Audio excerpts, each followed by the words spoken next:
सबसे पहले आप लोगों का बहुत बहुत धन्यवाद कि आप अपने जरूरी कामकाज छोड़कर यहाँ पे आए हैं, इतनी भारी संख्या में आए हैं।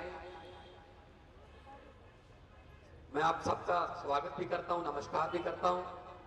भारत माता की जय, इनकलाब इनकलाब। दोस्तों, जैसा कि मेरे से पहले बोलते हुए मनीष भाई ने कहा कि आगे आने वाले दिनों में जो लड़ाई, जो आंदोलन शुरू हुआ है, उसको आगे बढ़ाने का मौका आएगा आपके पास। सबसे पहले तो मैं आप लोगों को बधाई देता हूं, अकेले अकेले आदमी को जिसके पास वोटर कार्ड है, आपका नाम दिल्ली वालों, पड़पड़गंज वालों, आपका नाम इतिहास के पन्नों में सुनहरी अक्षरों से लिखा गया है, लिखा जा चुका है। क्योंकि पिछली विधानसभा में जो आपने इतिहास रचा, उसी इतिहास की वजह से आज हम लोग संसद में हैं। हम लोग संसद में उसी वजह से हैं। भले ही हम आप लोगों के क्षेत्र से संसद में नहीं हैं, लेकिन वो कहते हैं ना कि दही जमाना हो, दही जितना मर्जी जमाना हो, लेकिन जाग तो एक चम्मच चाहिए होता है। आप लोगों ने एक चम्मच जाग दिया, हमने पंजाब में दही जमाया। आप लोगों के एक चम्मच जाग से हमने पंजाब में दही जमाया। अब पंजाब से जाग दे देंगे, आप दिल्ली में दही जमा लें। गिव एंड टेक है, इसको कहते हैं, एक हाथ से लो, एक हाथ से दो। क्योंकि आप लोगों ने जो कमाल किया, शायद आपको उसका अंदाजा ना हो। क्योंकि मैं संसद में जाता हूं, बड़े बड़े नेता, दिग्गज नेता मिलते हैं, उनके भी जो दिल है वो धड़क रहे हैं कि आप लोग जो कर रहे हो, इससे तो लोगों को सब कुछ पता चल जाएगा। हमने कहा जी पता लगवाने आए, हम नेता बनने नहीं आए। हम आप लोगों के पासवर्ड बताने आए जनता को। क्योंकि आप लोग स्टेज पर पासवर्ड और होते हैं, जब चुनाव आते हैं तब पासवर्ड और होते हैं, जीतने के बाद अचानक से पासवर्ड चेंज हो जाते हैं। हम वही पासवर्ड ट्राई करते रहते हैं।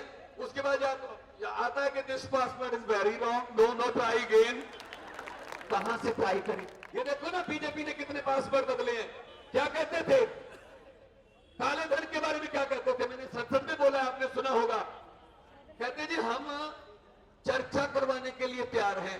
मैंने कहा जी बीजेपी वालों, वादा लोगों से 100 दिन के अंदर काला धन वापस लाने का किया था, 100 दिन के अंदर संसद में चर्चा करवाने का भी किया था। चर्चा तो अडवाणी जी ने दिसंबर 2011 में करवा ली थी। एक दिन पूरा अडवाणी जी ने और जॉइनिंग मोशन लाके काले धन पर चर्चा करवाई। उस चर्चा का जो जवाब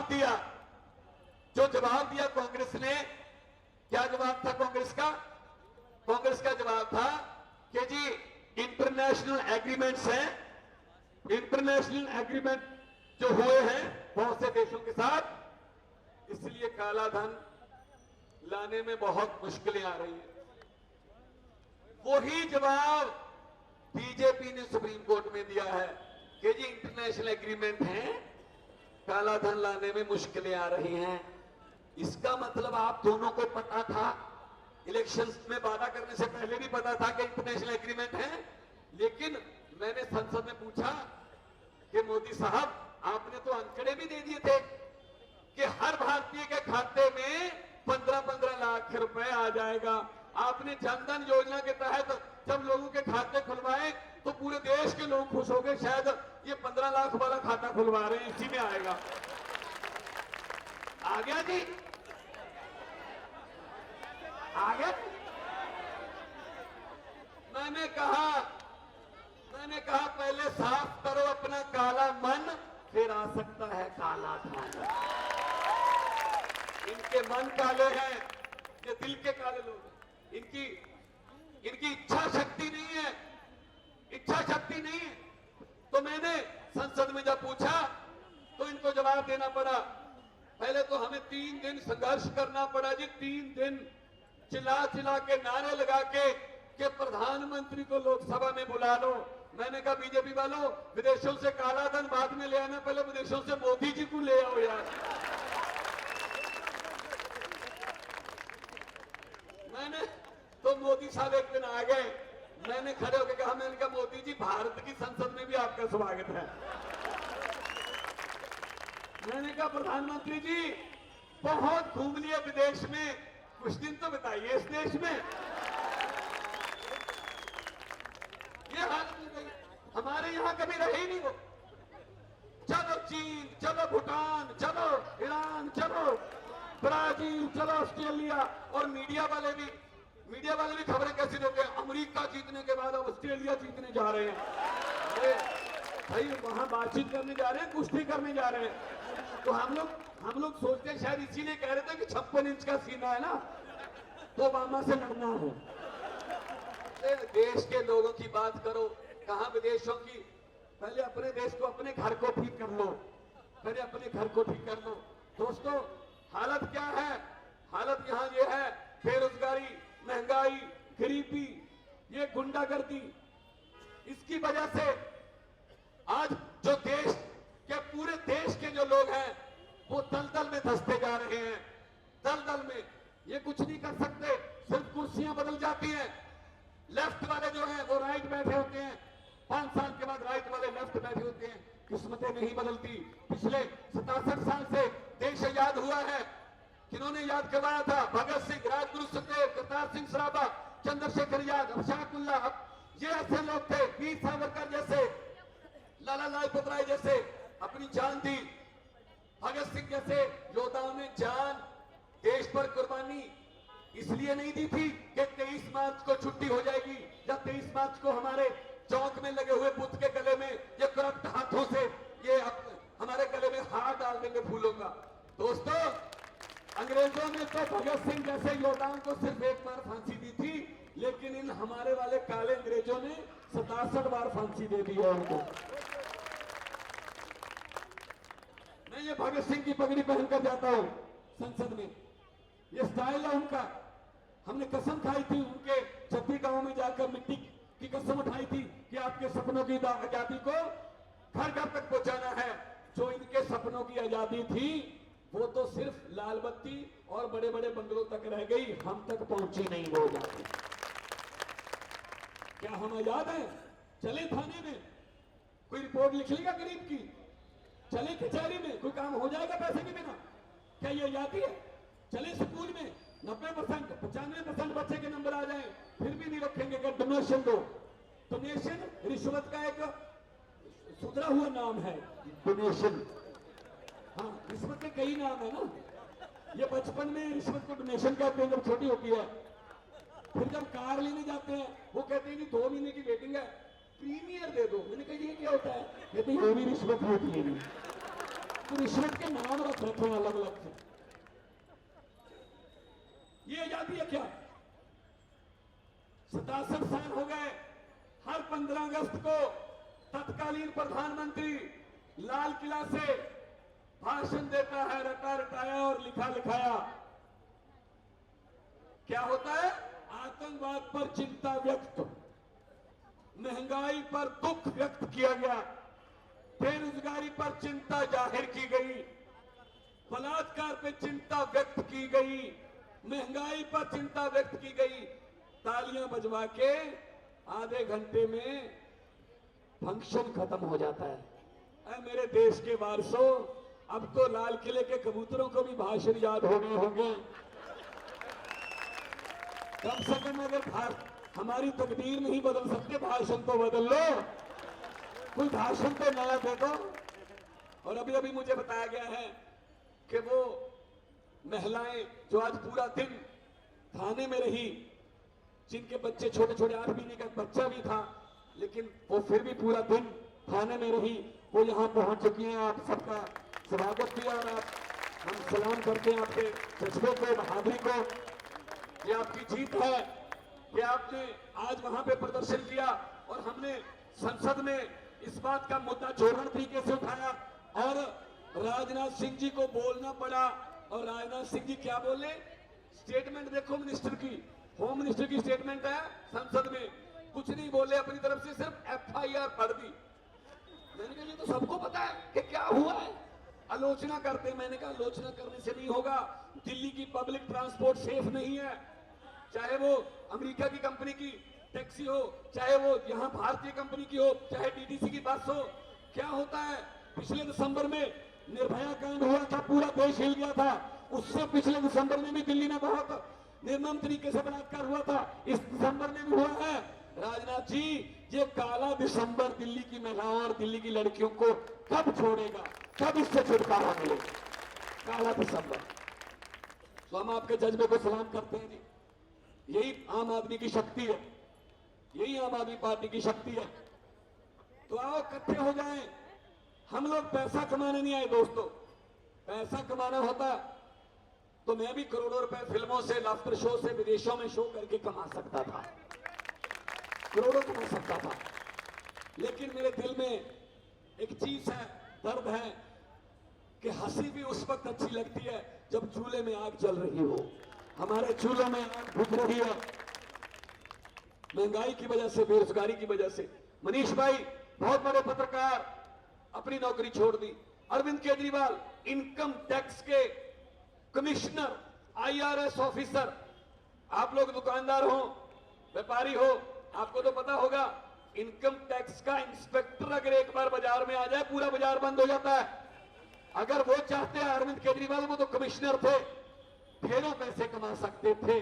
आजकल कोई शमशान घाट की समिति की प्रधानगी नहीं छोड़ता, शमशान घाट की प्रधानगी। उन्होंने पहले कमिश्नर की कुर्सी छोड़ी, फिर जब जन लोकपाल की बात आई, जिससे पार्टी बनी थी, तो उन्होंने आपके लिए CM की कुर्सी भी छोड़ दी कि अगर ऐसे चलाओगे तो मुझे बार बार आप, क्योंकि अगर एक बात मान लेते तो बार बार तंग करते।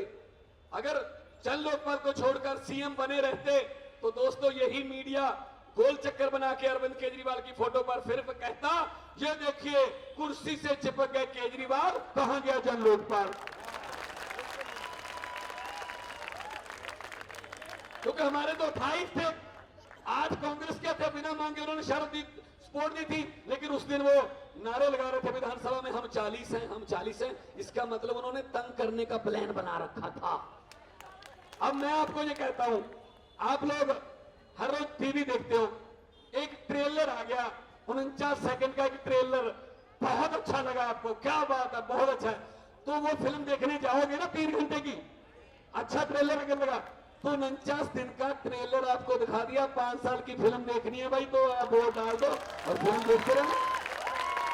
अगर ट्रेलर अच्छा है, तुम खुद कह रहे हो ट्रेलर अच्छा है, लेकिन फिल्म क्यों नहीं देखना चाहते? फिर पूरी फिल्म में बहुत कुछ भी अच्छा है, बहुत और कुछ भी अच्छा है।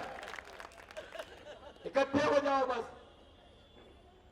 हम पंजाब से जीत के आए हैं, संगरूर से मुझे लोगों ने भेजा संसद में। मेरे सामने जो मेरे सामने अकाली दल और कांग्रेस के जो उम्मीदवार थे, वो दोनों MP थे। एक कांग्रेस का लोकसभा में राहुल गांधी जी का बिल्कुल खास, और एक राज्यसभा में अकाली दल के 2nd नंबर के नेता प्रकाश सिंह बादल के बाद, जिनका बेटा वित्त मंत्री भी है पंजाब में, जो 42 साल से राजनीति कर रहे हैं। पता नहीं कितने 100 करोड़ उन दोनों ने लगाया। हमारे पास पैसा नहीं था, एक तरफ पैसा और एक तरफ पैशन। हमारे पास तो सच्चाई थी, कोई गुंडागर्दी भी नहीं थी। हमने लोगों को बताया, इन दोनों को चेक करके देख लिया। आप हमें चेक करके देखो, अगर हम भी आपकी उम्मीदों पर खरे ना उतरे 5 साल के बाद, हमें भी आप वोट मत देना। तो लोगों ने इस बात पे यकीन किया कि ये बोलते हैं, दिल से बोलते हैं, तो इस बात पे यकीन किया। और पंजाब में सबसे ज्यादा मतों से, रिकॉर्ड 2.25 लाख से उन्होंने जिता के मुझे पार्लियामेंट में भेजा है। और कांग्रेस की तो बात ही ना करो, कांग्रेस तो वो जमानत जब्त हो गई। कांग्रेस तो अब दिल्ली में भी माँ अपने बच्चे को कहानी सुना सकती है। दुनिया की सबसे छोटी कहानी है, सुना देना कि बेटा मैं आपको कहानी सुनाती हूँ, बहुत छोटी कहानी है दुनिया की, ये गिनीज बुक में भी आ सकती है। कहानी ये है कि बेटा एक थी कांग्रेस, बस खत्म। छोटी कहानी है। एक दिन कांग्रेस वाले दिल्ली बजट पर बोल रहे थे पार्लियामेंट में, मैं अंदर की बातें बताता हूं, तो दीपेंद्र हुड्डा बोल रहे थे दिल्ली बजट पर, क्योंकि कांग्रेस के पास दिल्ली की समस्याओं पर बोलने के लिए कोई आदमी है ही नहीं दिल्ली का। तो दीपेंद्र हुड्डा जी बोल रहे थे बीजेपी वालों ये मत करना वरना आपका हशर ऐसा होगा, वरना आपका हशर ऐसा होगा। मैं खड़ा हो गया, मैंने कहा अध्यक्ष महोदय 1 मिनट मुझे बोलने दीजिए। मैंने कहा कांग्रेस वालों तुम हशर बता रहे हो औरों को, अरे अपना तो देख लो, अपना हशर क्या है तुम्हारा। मैंने कहा दिल्ली में एमएलए कितने एमएलए आपके कभी गिने हैं कांग्रेस वालों? मैंने कहा मैं एक तरीका बताता हूँ, गिनने की जरूरत नहीं, याद रह जाएंगे। कह रहे कैसे? मैंने कहा लालू के बच्चों से एक कम है, वो 9 है, ये 8 है। सही है ना? मैंने कहा कांग्रेस ने तो इतिहास बना दिया। इतिहास में पहली बार हुआ है कि दिल्ली का टेम्परेचर कांग्रेस के एमपी की गिनती से ज्यादा रहता है। ये 44 है टेम्परेचर, कई बार 47, 48 होता था। तो ये तो कांग्रेस की हालत है। तो दोस्तों इन लोगों का ऐसे ही सफाया होगा, क्योंकि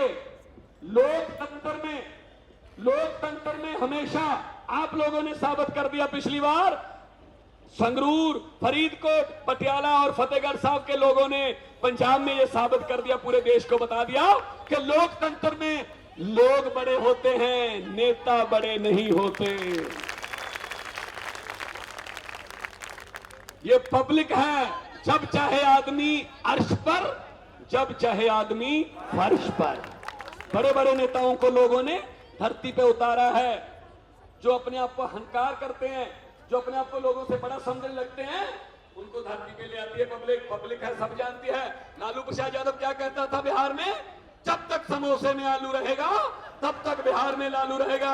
भाई साहब समोसे में तो 2-2 आलू हैं, लेकिन लालू कहां गया?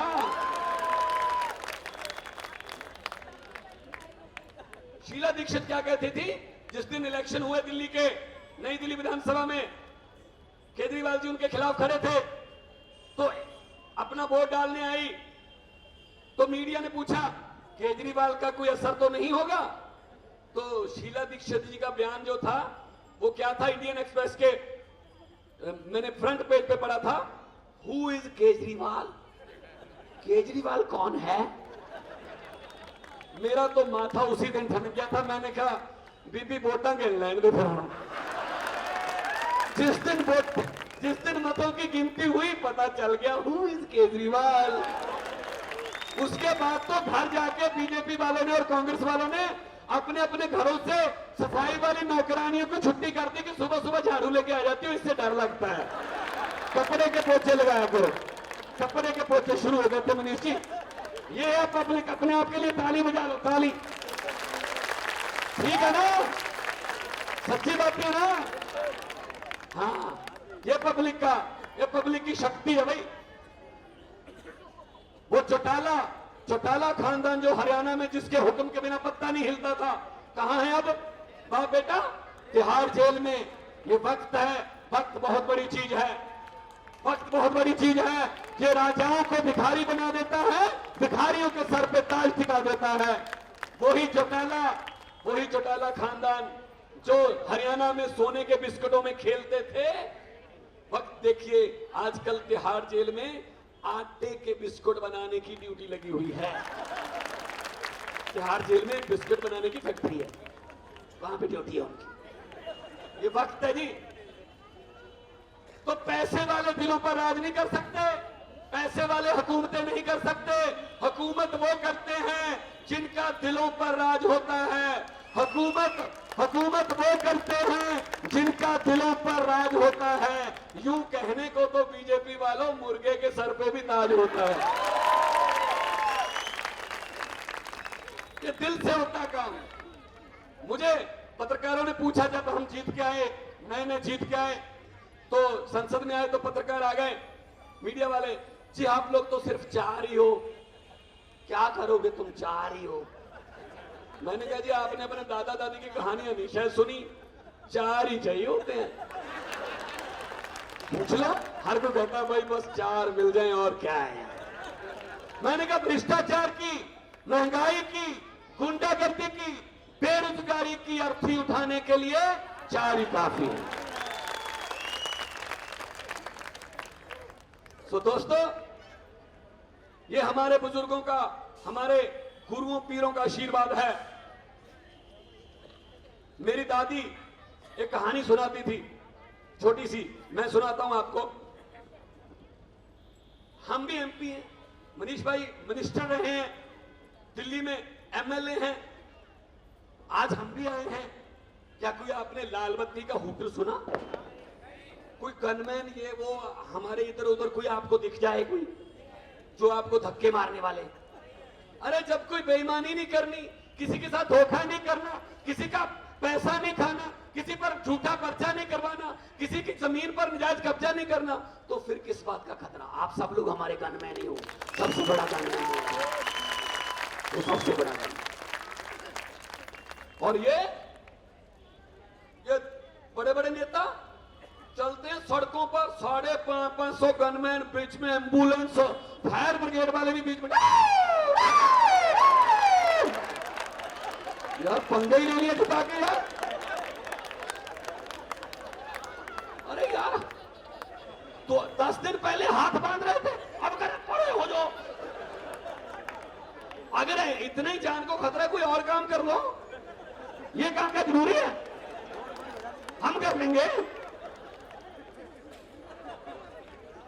हमारे पंजाब में डिप्टी मुख्यमंत्री सुखबीर सिंह बादल का काफिला जा रहा था। पता नहीं कितने 100 गाड़ियां चलती हैं, 1 किलोमीटर 1.25 लाख रुपए में पड़ता है पंजाब के लोगों को। 1.25 लाख रुपए में 1 किलोमीटर काफिला जा रहा था। एक खच्चर रेड़ा जा रहा था, तो उसको उन्होंने फेंट मारकर उसको नीचे गड्ढे में गिरा दिया। पूरा दिन वो गरीब आदमी खच्चर को निकालने की, रेड़े को निकालने की कोशिश करता रहा। खच्चर जख्मी हो गई, रेड़ा भी नहीं निकला, दिहाड़ी भी खत्म हो गई। खच्चर जख्मी हो गई तो अगले दिनों की दिहाड़ी भी चली गई। मुझे मिला वो, और उसने क्या कहा, कहता जी मेरे दिल से तो बस बद्दुआ ही निकल सकती है। मैं तो हर सांस के बाद ये बद्दुआ निकलती है कि जाओ, जैसे तुमने मुझे नीचे उतारा है, एक न एक दिन भगवान भी तुझे ऐसे ही नीचे उतारे। गरीब की बद्दुआ परमात्मा की दरगाह में जाती है, परमात्मा की दरगाह में सुनी जाती है गरीब की। हर रोज ये बद्दुआएं लेते हैं। जैसा कि मनीष भाई ने कहा कि आपका पैसा आपको पुष्प पर बांटा जाता है। मैं इस बात का गवाह हूं। मैं इसी एरिया में आया था तो सड़क चेक करने के लिए, और साथ में इंजीनियर लिए हुए थे। मनीष भाई खुद बता रहे थे मुझे इतनी मोटी सड़क चाहिए, ये चाहिए, और लोगों को बता रहे थे भैया आपने देखना है, आपके इलाके में अगर कोई विकास का कार्य हो रहा है, ये मत समझा करो ये सरकारी काम हो रहा है, नहीं ये प्राइवेट काम हो रहा है, आपका काम हो रहा है। चेक करो कि कैसे उसका मटीरियल कैसा लग रहा है। हमने ऐसा ही किया, पंजाब में भी ऐसा किया।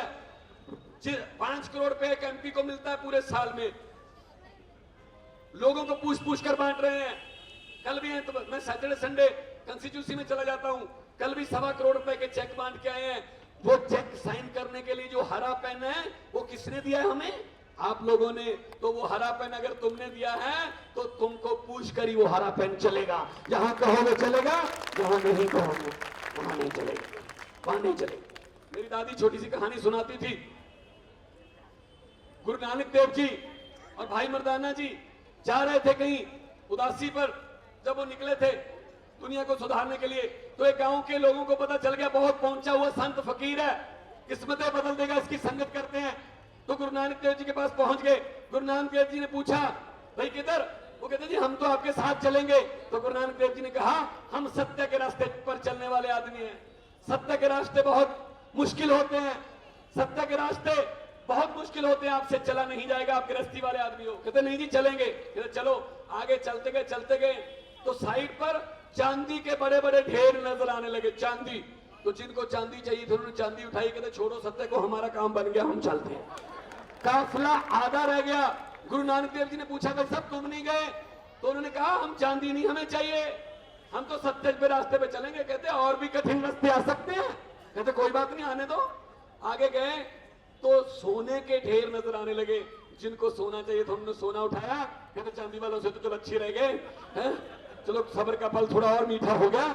सिर्फ 10 आदमी रह गए। गुरु नानक देव जी ने पूछा भाई सब तुम? कहते हम सोने चांदी वाले नहीं है, हम तो आपके सत्य के रास्ते पे चलेंगे। कहते कठिन रास्ते आ सकते हैं, कहते आ जाओ। चलो आगे गए, हीरे मोतियों के ढेर नजर आने लगे। उन 10 के 10 ने हीरे मोतियों के ढेर उठाए और चले गए। सिर्फ भाई मर्दाना जी रह गए। तो गुरु नानक देव जी ने पूछा, भाई मर्दाना जी तुम उनके साथ नहीं जाओगे? तो मर्दाना जी ने कहा, बाबा नानक जी मैं नहीं जाऊंगा उनके साथ, मैं तो उनसे ज्यादा अमीर हूं। तो गुरु नानक देव जी ने पूछा, ना तेरे पास सोना है, ना चांदी, ना हीरे मोती, तो तुम उनसे कैसे अमीर हो बताओ? तो भाई मर्दाना जी ने कहा कि गुरु जी, नानक देव जी, उनको क्या पता जो सोना चांदी और हीरे मोती लेकर वापस चले गए, उनको क्या पता जो सोना चांदी और हीरे मोती के खजाने बांट रहा है, अगर वो मेरे साथ है तो मेरे से ज्यादा अमीर कौन है? अरे भाई, लाल बत्ती gunman, CM, PM, MP, chairman बनाने वाले तुम लोग हो, अगर तुम हमारे साथ हो तो सबसे बड़ा खजाना हमारे पास।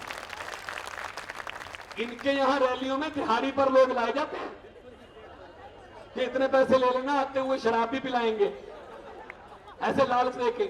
और तुम लोग खुद चल के आए हो, यही बात है बस। क्योंकि पैसा सब कुछ नहीं होता, जितने मर्जी इकट्ठे कर लो।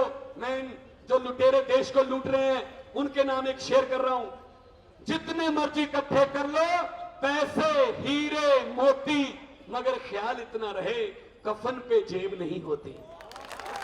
सब कुछ नहीं रहता। बड़े बड़े सिकंदर आए थे दुनिया जीतने के लिए, खाली हाथ गए हैं, खाली हाथ।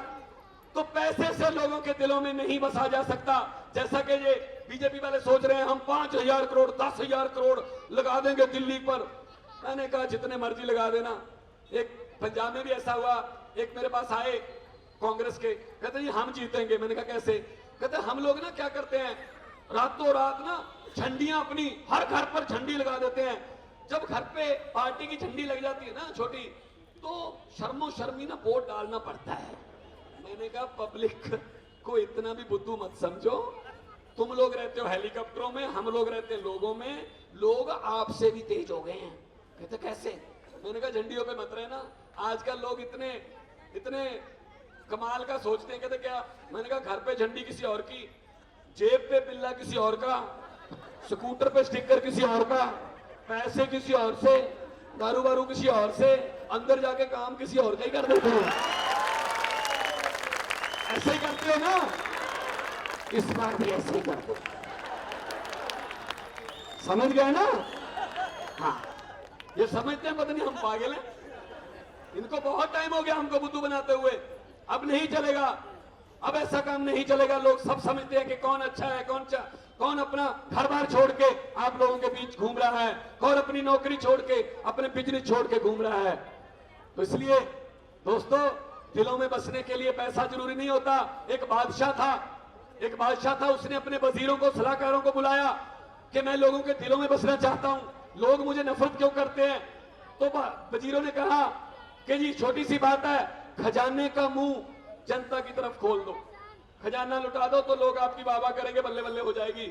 अगले दिन उसने अनाउंस कर दिया कि राजा खुद महल के गेट पर खजाना रख के लोगों में बांटेंगे। लोगों ने लाइनें लगा ली, राजा हीरे जवाहरात मोती बांटने लगा, सोने की मोहरें बांटने लगा। तो लाइन में एक संत, एक फकीर आदमी भी लगा हुआ था। जब उसकी बारी आई तो उसने कहा जी एक मिनट, जो लाइन में आदमी नहीं था उसको बोला आजा आजा तू आजा, मैं बाद में लग जाऊंगा, तू आजा मेरी जगह, तू आजा। उसने अपनी बारी उसको दे दी, उसको राजा ने अपने हीरे जवाहर दे दिए। संत फकीर फिर दोबारा लाइन में लग गया, फिर बारी आई, फिर किसी और को बुला लिया, तू आजा तू आजा तू आजा मेरी जगह पे, तू आजा, मैं दोबारा लग जाऊंगा लाइन में। जब ऐसा उसने 15-20 बार किया तो दोपहर तक पूरे शहर में राजा का कोई नाम ही नहीं ले रहा था। चर्चा ही एक बात की चल रही थी, एक फकीर है यार, वो यार अपनी बारी दे रहा है, वो खुद कुछ ले ही नहीं रहा यार। तो जब राजा को ये पता चला कि कोई आदमी ऐसा है जिसका नाम सारे शहर में चर्चा में है, मेरा नाम नहीं लेते। जब शाम को 3 बजे के आसपास उस फकीर की फिर बारी आई, उसने फिर किसी और को बारी देनी चाहिए। तो बादशाह ने कहा फकीर तुम बहुत गलत कर रहे हो। तो फकीर ने कहा बादशाह सलामत, क्या गलत कर रहा हूं? तो मैं सुबह से देख रहा हूं तुम लाइन में लगते हो, जैसी तेरी बारी आती है तुम किसी और को बारी देके फिर लाइन में लग जाते हो, ये गलत है। तो फकीर ने कहा बादशाह सलामत, ये बिल्कुल भी गलत नहीं है, जो तेरे पास है तू लुटा रहा है, जो मेरे पास है मैं लुटा रहा हूं। तेरे पास खजाना है, मेरे पास बारी है। तो अपनी बारी देकर भी लोगों के दिलों में बसा जा सकता है, जैसे केजरीवाल जी ने किया है। उन्होंने अपनी बारी दे दी। चाहते तो 5 साल सीएम रहते, चाहते तो 35 साल इनकम टैक्स के कमिश्नर रहते, लेकिन उन्होंने अपने परिवार के पैसे कमाने की बारी आपको दे दी, इसलिए आप उनको दिल से प्यार करते हो। और कैसे इंसान है, बिल्कुल सिंपल इंसान है अरविंद केजरीवाल। और कैसे उनकी जिंदगी का स्टाइल देखो। एक एग्जांपल देता हूं। एक बार मैं पंजाब से फोन किया, मैंने फोन मिलाया, बात होते होते फोन कट गया। वो जो फोन वालों ने रखी होती हैं वो सेक्रेटरी, वो कह रही है, मुझे कह रही है कि आपके फोन में पर्याप्त पैसे नहीं है, फोन कट गया। मैंने आपको कहा यार फोन पैसे नहीं, पैसे खत्म हो गए, कोई और फोन दो। लड़कों ने कहा इससे कर लो, इसमें है, इसमें है। तो मैंने दोबारा फोन मिलाया, अरविंद जी को कहा, अरविंद जी वो आम आदमी पार्टी वाले हैं ना, वो बैलेंस खत्म हो गया था। तो अरविंद जी ने मुझे कहा कि मैं आपको वापस फोन इसलिए नहीं कर पाया क्योंकि मेरे वाले में है ही नहीं। मैं फ्री इनकम पे चल रहा हूं, फ्री इनकमिंग। तो इसलिए भाई साहब, मैं पहले भी कहा है कि पैसा कमाने के लिए नहीं आए। पैसा हमारी जेब में भले हो ना हो, लेकिन गरीब की जेब में खाना खाने के लिए जरूर पैसा हो। इस काम के लिए हम आपके द्वार पर आए हैं, आपके यहां आए हैं। इकट्ठे हो जाओ, बस इकट्ठे होने का मतलब शक्ति है बस। क्योंकि आप लोगों ने जो वोट डालकर लोगों के दिलों में विश्वास पैदा किया, वो बहुत बड़ी बात है, बहुत बड़ी बात है। पार्लियामेंट में हम हर रोज इनसे पूछते रहते हैं। एक बार हमारी पार्टी के पास 6 मिनट है, 6 मिनट है। 6 मिनट में क्या करोगे? 6 मिनट में तो एक मुद्दा शुरू करके खत्म भी नहीं कर सकते। लेकिन एक जरिया और है, कविता का। जहां ना पहुंचे रवि, वहां पहुंचे कवि। तो कविता में आप एक लाइन में, 1 घंटे की भाषण में जो कह नहीं सकते, कविता की एक लाइन में समेट सकते हो। जो भगवान ने मुझे थोड़ा बहुत ऐसा जो फन दिया है, मैं उसको इस्तेमाल करता हूं। आप लोगों ने सुना होगा, जब बजट पर मैंने पूछा था कि अच्छे दिन कब आने वाले हैं, तो जेटली साहब को पसीना आ गया था ना, ऐसे आता रहेगा, ठंड में भी पसीना आएगा इनको। अभी काले धन पर मैं नई कविता बोल के आया हूं कि कहा गया था ये बीजेपी की ओर से, काले धन का मुद्दा उठाया गया पूरे जोर से। कहते थे हमारा तो बहुत मजबूत इरादा है, 100 दिन के अंदर अंदर काला धन वापस लाने का वादा है। बीजेपी वालों, 100 दिन तो कब के निकल गए, क्या योग गुरु के साथ आपके इरादे भी पिघल गए? पूरे देश की जनता के मन में यह सवाल है, भगवंत मान का भी यही ख्याल है कि कब खुलने वाला स्विस बैंक का ताला है। चलो अच्छे दिन तो नहीं आए, ये बता दो काला धन कब आने वाला है। लेकिन ये बता नहीं पाएंगे, नहीं बता पाएंगे, सिर्फ यू टर्न लेने वाले सरकार है। तो इसलिए दोस्तों, केजरीवाल के सामने कौन खड़ा करेंगे? ये लड़ाई केजरीवाल वर्सेस मोदी नहीं है, दिल्ली की लड़ाई। ऐसा नहीं होगा कि प्रधानमंत्री से इस्तीफा देके दिल्ली के सीएम बन जाएंगे मोदी साहब। ये लड़ाई केजरीवाल वर्सेस पता नहीं कौन है, ही नहीं कोई, पता ही नहीं कौन। बिना कैप्टन के कभी लड़ाई लड़ी जाती? कैप्टन ही है नहीं, कैप्टन है नहीं, कहते कैप्टन बाद में चुन लेंगे, पहले मैच खेलते हैं। तो ये लड़ाई केजरीवाल वर्सेस बिजली कंपनियां, केजरीवाल वर्सेस बड़े बड़े घराने, आम आदमी पार्टी वर्सेस अडानी अंबानी है। जैसे ही आपको बड़े बड़े चमकते हुए बोर्ड दिखे टीवी पर, मोदी मोदी बीजेपी बीजेपी हो, महंगी पब्लिसिटी हो, तो समझ लेना कि बिजली कंपनियों ने अपना हिस्सा देना शुरू कर दिया है। और वो हिस्सा फिर बाद में कई गुना बढ़ा के वापस लेंगे आपसे, बिल बढ़ा के, बिजली के, पानी के, सब बिल बढ़ाकर। ये सोच लेना, ध्यान में रख लेना ये। तो इसलिए दोस्तों, हम आपके पास आए हैं, दिल्ली की गलियों में जाएंगे, घर घर जाएंगे। दिन में पार्लियामेंट, शाम को आपकी गलियों में। अभी पार्लियामेंट से सीधा आ रहा हूं, पार्लियामेंट से सीधा आ रहा हूं और सवाल पूछ के आ रहा हूं। और एक मैंने सवाल और डाला है, इसी हफ्ते आ जाएगा, शायद आपने कभी ना सोचा हो। मैं दिल्ली में पिछले 6 महीने से ऑलमोस्ट दिल्ली में रहते हैं, पार्लियामेंट चलती है। आपको पता है जो दिल्ली की पार्लियामेंट है, हमारी संसद, सर्वोच्च पंचायत, जहां कानून बनते हैं, जहां से देश चलता है, हमारे बच्चों का फ्यूचर भी वहीं से निकलता है, उसको जो सड़कें जाती हैं, उनके नाम कभी सोचा है कैसे नाम है? जो मुगल बादशाह हमारे देश को लूट गए और हम पर अत्याचार कर गए, उनके नाम पर तुगलक, हुमायूं, अकबर, औरंगजेब। अब मैंने कहा भाई साहब, औरंगजेब जैसे, तुगलक जैसे लुटेरों के नाम पे सड़कें बना रखी हैं, उसी सड़कों पर आपके बंगले हैं। अब लुटेरों के नाम पर सड़कों पर रहोगे तो थोड़ा बहुत असर तो आप पर भी होगा ना। अब तो हम आजाद हो गए हैं, अब तो इन सड़कों का नाम चंद्रशेखर आजाद रोड, राम प्रसाद बिस्मिल रोड, शहीद भगत सिंह रोड, गुरु तेग बहादुर रोड ऐसे रख दो। अब तो रख दो। अब किससे पूछना है? कम से कम थोड़ी शर्म तो आएगी ना, जब आप उसी बंगले से फोन करोगे कि 40 करोड़ लेके भगत सिंह रोड पे आ जा, चंद्रशेखर याद रोड। कम से कम थोड़ी शर्म तो आएगी ना कि शहीदों के नाम पे पैसे ले रहे हैं, शहीदों के नाम की सड़कों पर। तो ये मैंने सवाल डाला हुआ, 2-4 दिन में शायद निकल आएगा, आपको फिर वीडियो दिखा दें। हम तो भैया ऐसी किस्म के आदमी हैं, हम तो आप लोगों के लिए। मुझे कहते हैं बीजेपी वाले, मुझे मिले, कहते जिस तरीके से तुम बोलते हो बेबाक तरीके से, लगता नहीं है तुम पहली बार जीत के आए हो, लग रहा है तुम 20 साल से यही हो। मैंने कहा बिल्कुल सही कहा, मैं मेंटली तौर पर, दिमागी तौर पर 20 साल से यही था, बस शारीरिक तौर पर पहली बार आया हूं। बस ये काम करने पड़ेंगे। जैसे मनीष भाई ने कहा कि एक ठेकेदार कह रहा था ईमानदारी से काम ऐसे नहीं होते, तो इन्होंने कहा कि कोई बात नहीं, हमें तो ईमानदार चाहिए। उदाहरण, एग्जाम्पल सेट करनी पड़ेगी। पंजाब में, संगरूर में, एक आपने अखबारों में शायद पढ़ा हो, एक हमें कुछ और हमारे कार्यकर्ता जेल से आ रहे हैं। फर्क सिर्फ इतना है, जब कांग्रेस वाले, बीजेपी वाले जेल से आते हैं तो वो किसी करप्शन के केस से जमानत लेके आते हैं, हमारे वाले आप लोगों के लिए लड़ाई से जेल में आ रहे हैं। स्वागत है आपका, और आपके जज्बे का भी स्वागत है। बहुत बहुत धन्यवाद। और ये आ जाओ आ जाओ आ जाओ, ये वो लड़कियां हैं जो अपनी एक बहन के लिए, सुरक्षा के लिए लड़ाई लड़ी, क्योंकि कोई पता नहीं वो आग कब कौन से घर में पहुंच जाए, इसलिए इकट्ठे हो जाओ। तो आप सबका स्वागत है।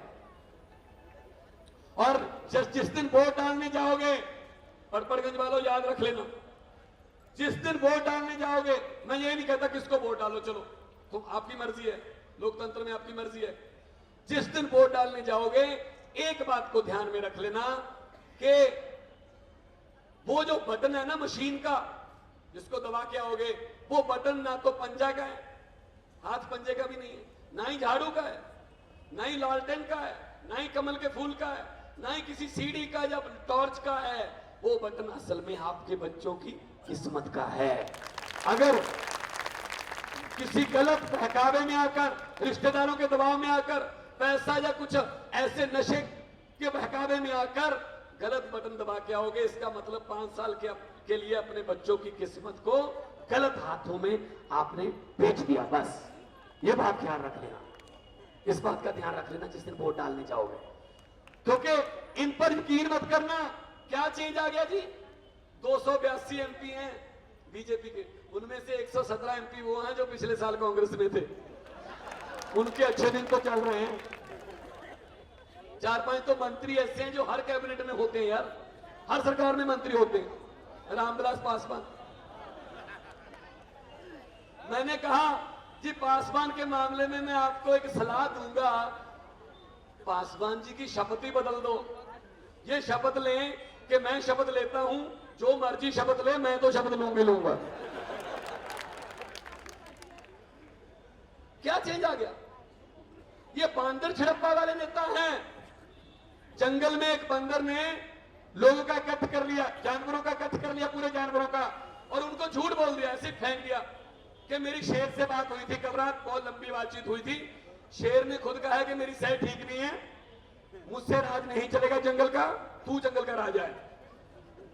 कहता दोस्तों मैं जंगल का राजा बन चुका हूं, आपको कोई दिक्कत, कोई इतराज तो नहीं? तो सभी जानवर बोलने लगे कि यार उससे तो तू अच्छे ही है, वो तो खा जाता है, तू खाता तो नहीं है ना, चलो काम हो जाएंगे। हाँ कहता काम मेरे पास आओ, जैसे ये नेता कहते हैं मेरे पास आओ काम हो जाएंगे। 3 दिन के बाद एक लोमड़ी गई, कहती बंदर जी तुम राजा हो? कहते हाँ जी। वो सामने शेर मेरे बच्चों की तरफ जा रहा है, मेरे घुरने की तरफ जा रहा है, वहां पे मेरे बच्चे छुपे हुए बैठे हैं, उनको खा जाएगा, उसको रोकिए। अब बंदर को तो पता था मैं कौन सा राजा हूं, ऐसी फेंका है ये कर देंगे जैसे उन्होंने कहा था 100 दिन में काला धन ले आएंगे। तो बंदर ने पीपल के पेड़ पर छलांग लगाई, वहां से कीकर पे आ गया, नीम का पेड़ था वहां आ गया, एक सफेदा था वहां आ गया, फिर नीचे फिर सफेदा, फिर बेरी, फिर कीकर, फिर नीम। तो लोमड़ी बोली जी क्या कर रहे हो? बिल्कुल मेरे जो घर है ना उसके बिल्कुल मुहांदरे पे खड़ा, मुंह पे खड़ा है, अंदर जाएगा बच्चे खा जाएगा, रोकिए। बंदर ने फिर उल्टी छलांग लगाई, नीम पर, नीम से फिर पीपल पर, पीपल से फिर सफेदे पर, फिर नीचे, फिर ऊपर। वो कहती जी मेरे बच्चों की गर्दन पर पंजा रख लिया है, आखिरी कोशिश कर लो। बंदर ने फिर छलांग लगाई, हो कहती क्या कर रहे हो? कहता देख बीबी इतना जज्बाती मत हो, आपने जब से मुझे ये बात बताई है तेरी आंखों के सामने मैंने अपनी तरफ से भाग दौड़ में कोई कसर नहीं छोड़ी, आगे आपकी किस्मत है, आगे आपकी किस्मत है। इन्होंने हमें किस्मत पर छोड़ा हुआ है। आप जाइए परपरगंज वालों इन नेताओं के पास, जी हमारे इलाके में सीवरेज काम नहीं करा, हमारी तरफ से भाग दौड़ में कोई कमी नहीं है जी, ये तो आपकी किस्मत है। हमारे स्कूल में मास्टर नहीं है, टीचर नहीं है जी, हमारी तरफ से भाग दौड़ में कोई कमी नहीं है, ये तो आपकी किस्मत है। जिन बात पर पहले झगड़ा कर रही थी बीजेपी 6 महीने पहले, कांग्रेस की सरकार को कोस रही थी, वही बातें खुद की।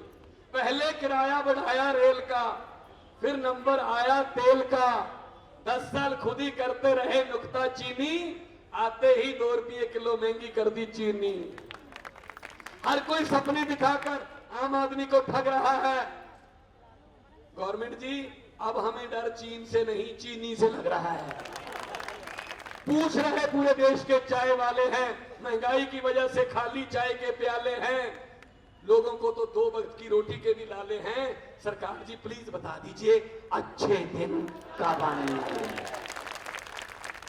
शायद पता नहीं है कि भारत इराक है किस इलाके में, शायद पता नहीं है कि इराक है किस इलाके में, भारतीय इराक में फंसे हुए हैं और सुषमा स्वराज जा रही है ढाके में। क्या बांग्लादेश को विदेश मंत्रालय का जब वफद 10 दिन बाद नहीं जा सकता था?